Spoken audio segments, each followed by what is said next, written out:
नर्मदा जी गंगा जी से भी प्राचीन है और नर्मदा जी केवल एकमात्र नदी ऐसी है विश्व में जिनकी परिक्रमा की जाती है। एकमात्र नदी है जिनके हर तट पर तप और तपस्या पौराणिक काल से हुई है। एक नदी है जिसमें कि भारत की विविधता में एकता परिलक्षित होती है। एक तरफ अमरकंटक है जहां आदिवासी जनजीवन से प्रभावित होती है वहां की प्रकृति और संस्कृति। वहीं जाकर जब मां नर्मदा डिंडोरी, मंडला, जबलपुर, नरसिंहपुर होते हुए जब महाराष्ट्र, गुजरात होते हुए अरब सागर में पहुंचती है तो उसका स्वरूप बदल जाता है।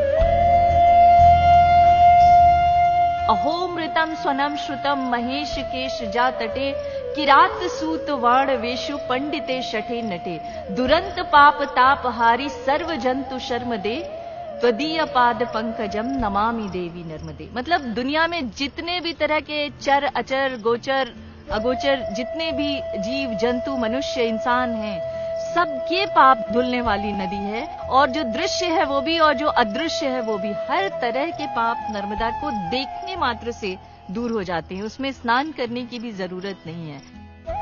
आज से 20 साल पहले का वाकया है। मैं मंडला सर्किट हाउस में रुका हुआ था जो कि नर्मदा के किनारे है, जहां मुझे आभास हुआ कि मुझे कुछ संदेश दिया जा रहा है और 3 बार रात को मुझे ऐसा लगा कोई मुझसे कह रहा है कि नर्मदा जी की परिक्रमा करिए। तो मैंने और मेरी पत्नी ने ही निर्णय लिया।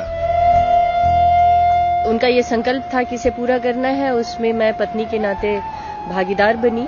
लेकिन जैसे जैसे हम इस यात्रा को करते गए, आगे बढ़ते गए, वैसे वैसे मुझे लगा कि इस यात्रा के नए नए आयाम खुल रहे हैं। समाज क्या है, समाज के लोकाचार क्या है, रीति रिवाज क्या है और नर्मदा किनारे की संस्कृति क्या है।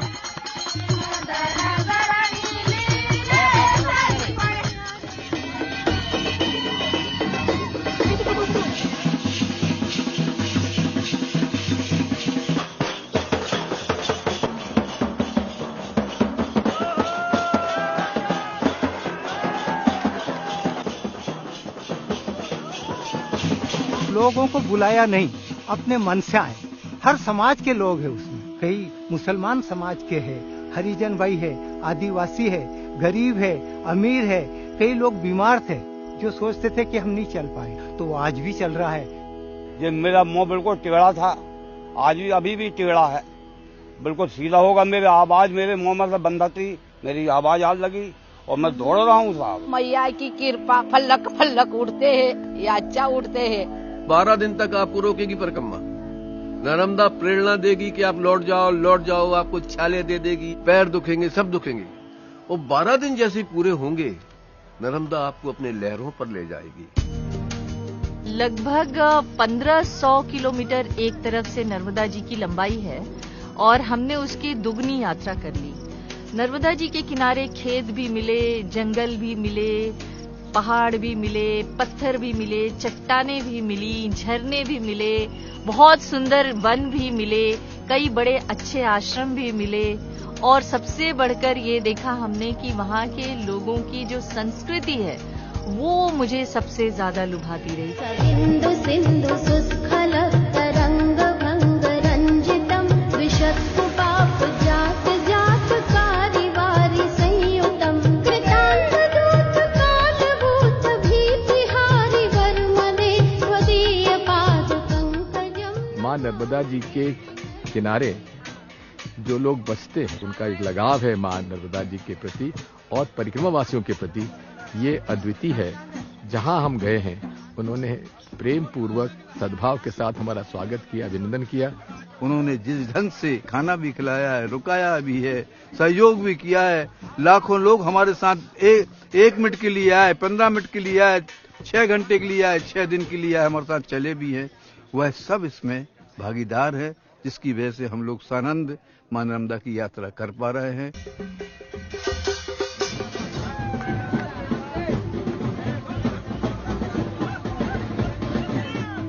अदृश्य शक्ति है नर्मदा की जो मुझे ताकत दे रही है और जिसके हौसले से मैं लगातार इतने 1000 किलोमीटर की यात्रा कर रही हूँ। लेकिन जो दृश्य नर्मदा दिख रही हैं, जिसमें जगह जगह कॉलोनी कटी हुई है, रेत उत्खनन हो रहा है, नर्मदा में पानी ही नहीं रह गया है, तो उसको देख के मुझे लगता है कि शायद जो अदृश्य नर्मदा है उससे लोगों का जुड़ाव अभी बना हुआ है भक्ति के रूप में, लेकिन जो दृश्य नर्मदा के प्रति लोगों का कर्तव्य है वो कहीं न कहीं वो अपने कर्तव्य से विमुख हो रहे हैं। 4 बांध बन जाने के बाद उसमें भी बहुत अंतर पड़ा है। सरदार सरोवर के बाद जब अरब सागर में जाकर नर्मदा जी मिलती हैं तो उसका बहाव नगण्य हो गया है। उसकी वजह से समुद्र का पानी 80 किलोमीटर तक नर्मदा जी में प्रवेश कर गया है, जिसकी वजह से पीने के योग्य भी पानी नहीं रहा है। और साथ साथ जिस प्रकार से मशीनों द्वारा माइनिंग की जा रही है रेता की, उससे भी नर्मदा जी के बहाव में फर्क पड़ा है। जिस प्रकार से मां नर्मदा का प्रदूषण हुआ है, आज हम सब चिंतित हैं किस प्रकार से मां नर्मदा को पुराने अस्तित्व में वापस लाया जाए।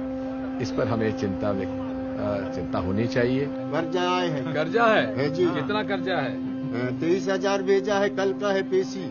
अच्छा, क्या बताऊंगा, क्या बोलूंगा साहब, समझा दूंगा। कर्जा किससे लिया है? रानी साहब केवल परिक्रमा यात्रा ही नहीं कर रही है, वो यहाँ की जनता, यहाँ के गरीब, यहाँ के अमीर, छोटे छोटे बच्चे जिनके ऊपर के पास में पैसे नहीं है, कपड़े नहीं पहन रखे हैं, कोई को बीमार है, यहाँ पर किसी को कुपोषण की शिकायत है, महिलाएं कैसे रहती है, एक एक चीज को बारीकी से आदरणीय रानी साहिबा देखती है। और ऐसे ऐसे स्थानों पर चली, आम रास्ता था उसको छोड़ा, पक्की सड़क को छोड़ा और नर्मदा जी के किनारे किनारे चलकर आज तक किसी ने ऐसी परिक्रमा यात्रा नहीं की होगी।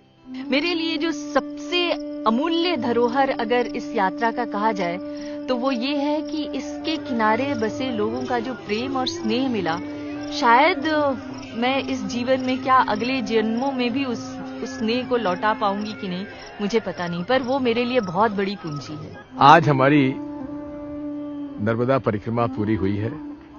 इन पिछले 6 महीने से अधिक हमारी परिक्रमा के समय में मैंने अपने आप में आत्मचिंतन किया, राजनीति से दूर नर्मदा जी के गोद में आत्मचिंतन करने का मुझे अवसर मिला और मेरा एक निजी संकल्प था वो भी पूरा हुआ है।